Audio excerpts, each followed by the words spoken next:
Hey folks, Steve here, and talking Yasuzo Masumura's Giants and Toys, uh, which is a comedy of sorts. It's a mad comedy, it's crazy comedy. We're talking crazy Japan, ladies and gentlemen. And if these posters from the film give any indication, it's a lot of colour and a lot of people being dressed up in space outfits, holding laser guns.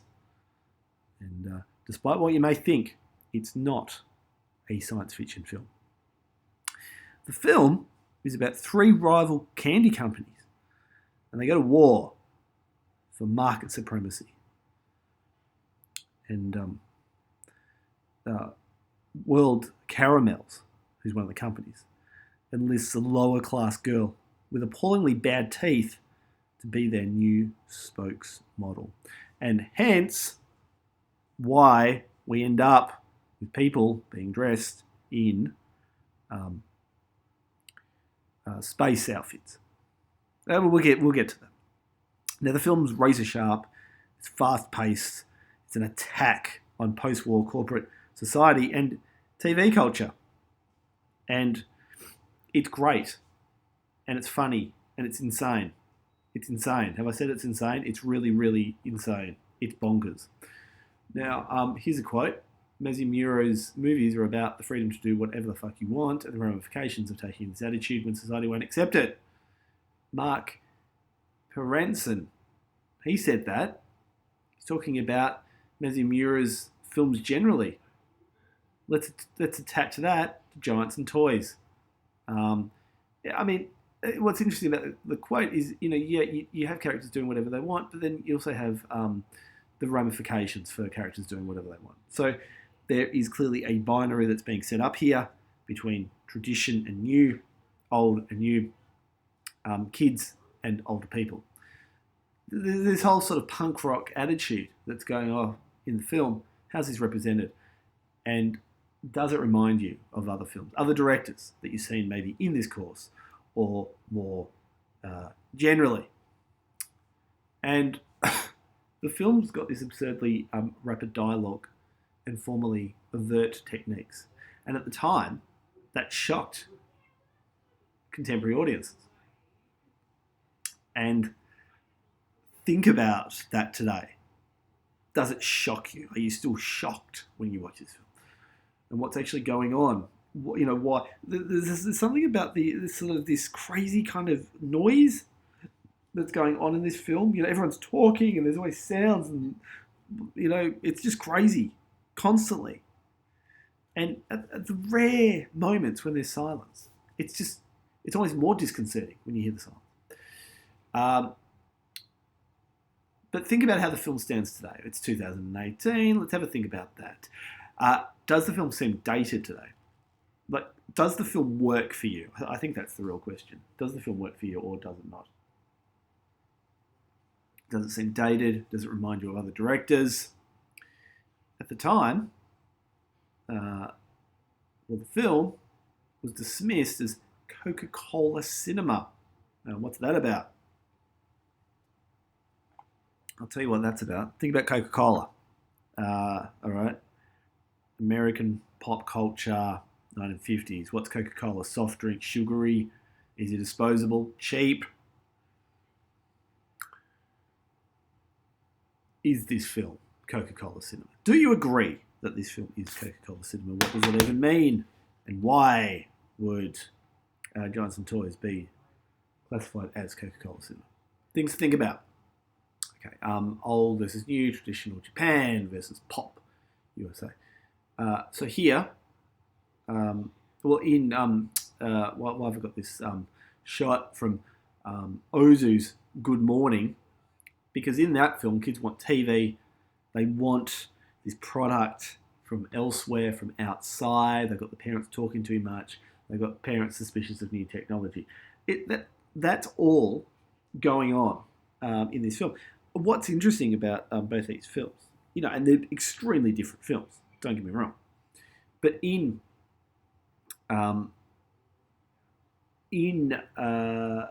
both films, you kind of have this binary between younger people and older people.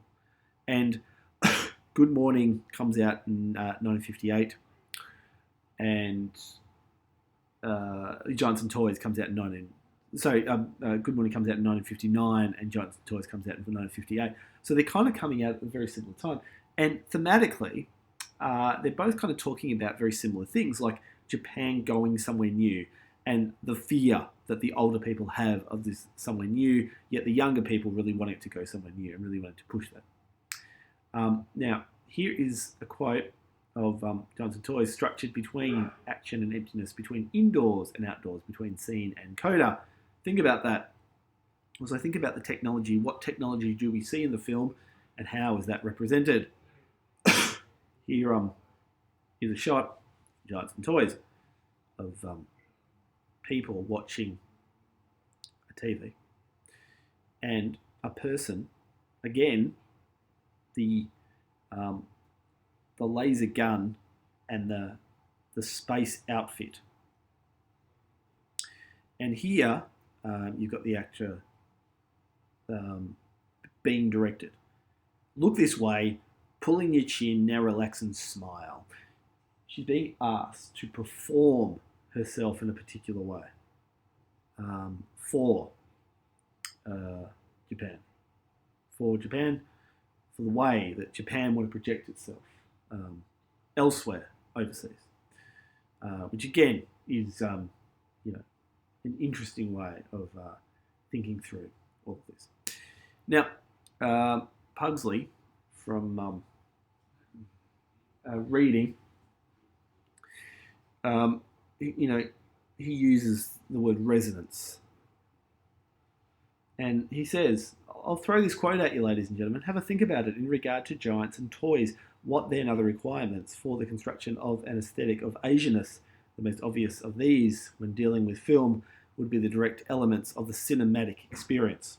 Okay, what cinematic experience are we given from this film? What is the cinematic experience? How do we experience this film? How does the film want us to experience Japan? And what sort of Japan are we given? And it's interesting to have a think about this film, say, alongside an Ozu film, which, making films at a similar time, and those contrasting, there's such contrast in the tone and the style of the films.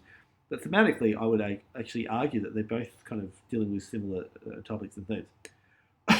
Another quote: when speaking of the mechanical reproduction of an image, whether in a photographic or cinematic context, the extent to which reproduction corresponds with an individual's interpretation of reality is paramount.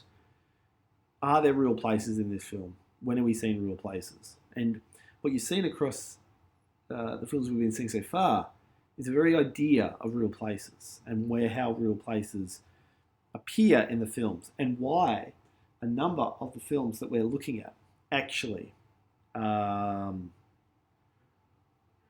about real places and real spaces. And do we actually get that in this film? And if not, does the film kind of feel a bit outside of that? And the other quote is just about traditional colours and what sort of colours we're seeing in this film. Okay, so just think, what's the pace of the film? I think that's certainly worth talking about. Is there a pace to this film? What is the pace to this film? It's quick, it's fast, it's kind of hang on to your hat kind of pace. And where does this film kind of sit? What sort of context could you place that film in today? Now, I've got you a quote here, and you're probably thinking, Steve, you're an idiot, because this quote is about contemporary films, not old films, like Giants and Toys. Giants and Toys is 1958. Well, I'm not an idiot. Thank you very much. The reason I put this in is because there's this whole idea that kind of contemporary Asian cinema is kind of very slow and meditative and mindful and slow. This whole thing called slow cinema. Right? And Giants and Toys is anything but slow. It's fast and quick and rapid.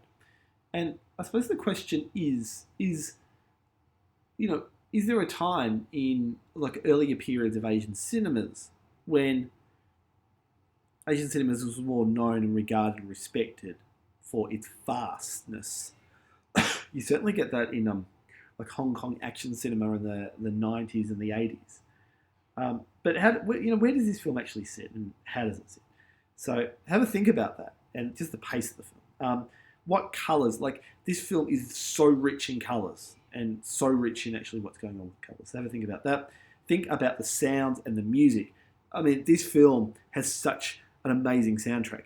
And I'm not just talking about the songs that you can hear, and you do hear songs. You see performances of songs. What Japanese pop songs do we hear? What international or non-Japanese music do we hear? But just the sounds of the film, the cacophony, the craziness of what's actually happening, I think is really, really fascinating. And also just the setting. Where is this film set? What Asian experience is this film setting up for you and giving you? And how is that playing itself out? Okay, final thought. Now, there are clear binaries established in the film, right? You know, binary being one opposite opposing the other. So, you know, boy, girl, black, white, blah, blah, blah. Clearly, older, boring people and younger, hip people, that's a binary that's really, really going on with this film. What is it actually saying about Japan and where Japan's going and the future of Japan? I think that's really interesting to talk about. Colour. How is colour used? Right. Other films in the course, think about colour that have appeared in other films. And how does colour actually play itself out? Here, I describe the camera. Why does the camera rarely move? When the camera moves, how does it move? What's going on?